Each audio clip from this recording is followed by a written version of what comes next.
ಎಲ್ರಿಗೂ ನಮಸ್ಕಾರ. ಅಡುಗೆ ಮನೆಗೆ ಸ್ವಾಗತ. ತುಂಬಾ ಜನ ಹೇಳ್ತಾ ಇರ್ತಾರೆ ಪರೋಟ ಮಾಡೋದು ತುಂಬಾ ಕಷ್ಟ ಅಂತಂದ್ಬಿಟ್ಟು, ಬಟ್ ಇವತ್ತು ಈಸಿಯಾಗಿ ಒಂದು ಕ್ವಿಕ್ಕಾಗೆ ಪರೋಟ ಮಾಡ್ತಾ ಇದೀವಿ. ಬನ್ನಿ ಹೇಗೆ ಮಾಡೋದು ಅಂತ ಮುಂದೆ ವಿಡಿಯೋದಲ್ಲಿ ನೋಡೋಣ. ಈ ವಿಡಿಯೋ ಇಷ್ಟ ಆದರೆ ನಿಮ್ಮ ಫ್ಯಾಮಿಲಿ ಫ್ರೆಂಡ್ಸ್ಗೆ ಶೇರ್ ಮಾಡಿ, ನಮ್ಮ ಚಾನೆಲ್ನ ಸಬ್ಸ್ಕ್ರೈಬ್ ಮಾಡೋದು ಮರಿಬೇಡಿ.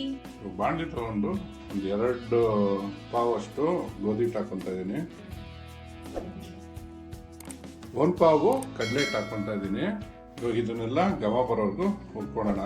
ಯಾಕಂದರೆ ಈ ಥರ ಹುರ್ಕೊಂಡು ಮಾಡೋದ್ರಿಂದ ನಿಮಗೆ ನಾವು ಮಾಡ್ತಾರೋ ರೆಸಿಪಿ ಒಳ್ಳೆ ಟೇಸ್ಟ್ ಬರುತ್ತೆ.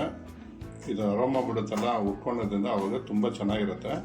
ಅದಕ್ಕೆ ಇದನ್ನೆಲ್ಲ ಹುರ್ಕೊಬೇಕು. ಅಡುಗೆ ಮನೆಯವರೇ ಘಮ ಬರ್ತಾ ಇದೆಯಾ? ಘಮ ಬರ್ತಾ ಇದೆ.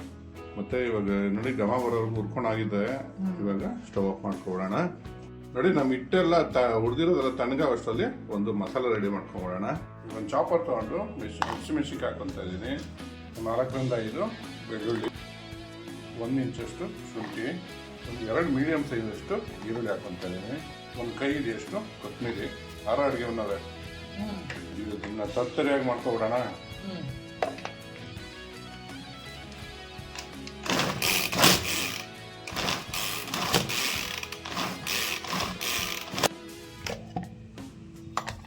ನೋಡಿ ಈ ಥರ ಮಾಡ್ಕೊಬೇಕು.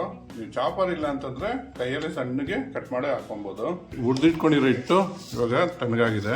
ಇದಕ್ಕೆ 1 ಟೇಬಲ್ ಸ್ಪೂನ್ ಅಷ್ಟು ಜೀರಿಗೆ ಹಾಕೊತಾ ಇದ್ದೀನಿ. ಒಂದು ಅರ್ಧ ಟೇಬಲ್ ಸ್ಪೂನ್ ಅಷ್ಟು ಅಜ್ವೈನ್ ಹಾಕೊತಾ ಇದ್ದೀನಿ.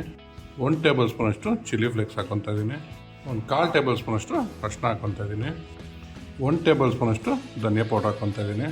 ಅಡುಗೆ ಮನೆಯವರೇ ರುಚಿಗೆ ತಕ್ಕಷ್ಟು ಉಪ್ಪು ಹಾಕೊತಾ ಇದ್ದೀರಾ? ಒಂದ್ಸರಿ ಮಿಕ್ಸ್ ಮಾಡ್ಕೊಂಬಿಡಿ.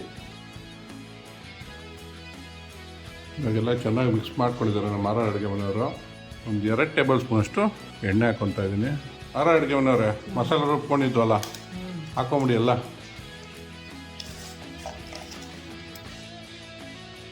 ಮಿಕ್ಸ್ ಮಾಡ್ಕೊಳ್ಳಿ ಚೆನ್ನಾಗಿ. ತೊಳಿ ಸ್ವಲ್ಪ ನೀರು ಹಾಕ್ಕೊಂಡು ಕಲಿಸ್ಕೊಳ್ಳಿ.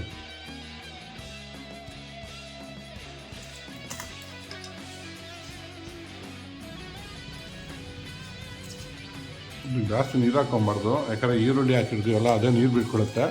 ನೋಡ್ಕೊಂಡು ಸ್ವಲ್ಪ ನೀರು ಹಾಕ್ಕೊಂಡು ಇದು ಚಪಾತಿ ಹಿಟ್ಟು ಅದಕ್ಕೆ ಸ್ವಲ್ಪ ಗಟ್ಟಿಗೆ ಸ್ವಲ್ಪ ಕಲ್ಸ್ಕೊಬೇಕು. ಅಡುಗೆ ಮನೆಯವರೇ ಚೆನ್ನಾಗಿ ಕಲ್ಸ್ಕೊಂಡಿದ್ದೀರಾ? ಇದಕ್ಕೆ ಒಂದು 2 ಟೇಬಲ್ ಸ್ಪೂನ್ ಅಷ್ಟು ಎಣ್ಣೆ ಹಾಕ್ಕೊಂಡು ಹಚ್ಬಿಟ್ಟು ಇದನ್ನು ಒಂದು 10 ನಿಮಿಷ ರೆಸ್ಟ್ ಬಿಟ್ಬಿಡೋಣ. ರೆಸ್ಟ್ ಏನಕ್ಕೆ ಬಿಡಬೇಕು ಅಂದರೆ ನೀವು ಮಸಾಲೆ ಹಾಕಿರ್ತೀವಲ್ಲ ಅದೆಲ್ಲ ಹಿಟ್ಟು ಜೊತೆ ಚೆನ್ನಾಗಿ ಹೊಂದ್ಕೋಬೇಕು. ಅದಕ್ಕೆ ಒಂದು 10 ನಿಮಿಷ ಇದನ್ನು ರೆಸ್ಟಿಗೆ ಬಿಟ್ಬಿಡೋಣ. ನೋಡಿ ಇವಾಗ ರೆಸ್ಟ್ ಆಗಿದೆ. ಅಡುಗೆ ಮನೆಯವರೇ ಇದು ಚಪಾತಿಗಿನ್ನ ಸ್ವಲ್ಪ ದಪ್ಪ ಲಾಡ್ಸ್ಕೋಬೇಕು. ಉಂಡೆ ಸ್ವಲ್ಪ ದಪ್ಪ ಮಾಡ್ಕೋಬೇಕು ನೀವು. ಹಾಂ, ಸ್ವಲ್ಪ ಡಸ್ಟ್ ಮಾಡಿಕೊಂಡು ಇವಾಗ ಲಟ್ಸ್ಕೊಳ್ಳೋಣ. ಯಾಕಂದರೆ ಈರುಳ್ಳಿ ಎಲ್ಲ ಹಾಕಿಟ್ಟಿರ್ತೀವಲ್ಲ, ಕೊತ್ತಂಬರಿ ಈರುಳ್ಳಿ ಎಲ್ಲ ಸ್ವಲ್ಪ ನೀರು ಬಿಡುತ್ತೆ. ಸೊ ಅವಾಗ ಇದನ್ನು ಡಸ್ಟ್ ಮಾಡಿಕೊಂಡು ಲಟ್ಸ್ಕೊಂಬಿಡೋಣ. ನೋಡಿ ಇವಾಗ ಲಟ್ಸ್ಕೊಂಡಾಗಿದೆ. ಇವಾಗ ಇದನ್ನು ಬಿಟ್ಕೊಬಿಡೋಣ. ಬನ್ನಿ ನೋಡಿ ಹೆಂಚು ಕಾದಿದೆ. ಇವಾಗ ಲಟ್ಸ್ಕೊಂಡಿರೋದು ಹಾಕೊತಾ ಇದ್ದೀನಿ. ತಿರ್ಸ್ಕೊಂಡು ಬೇಯಿಸ್ಕೊಳ್ಳೋಣ. ಒಂದು ಸ್ವಲ್ಪ ಎಣ್ಣೆ ಹಾಕ್ಕೊತಾ ಇದ್ದೀನಿ. ನೀವು ಎಣ್ಣೆ, ತುಪ್ಪ, ಬಟರು ಏನು ಬೇಕಾದ್ರೂ ಹಾಕ್ಕೊಬೋದು. ಟೇಸ್ಟ್ ಅಂತೂ ಸೂಪರ್ ಆಗುತ್ತೆ ತಿನ್ನೋದಕ್ಕೆ. ನೋಡಿ ಇವಾಗ ನಮ್ಮ ಪರೋಟ ರೆಡಿಯಾಗಿದೆ, ಚೆನ್ನಾಗಿ ಬೆಂದಿದೆ. ಇವಾಗ ತೆಕ್ಕೊಂಡ್ಬಿಡೋಣ.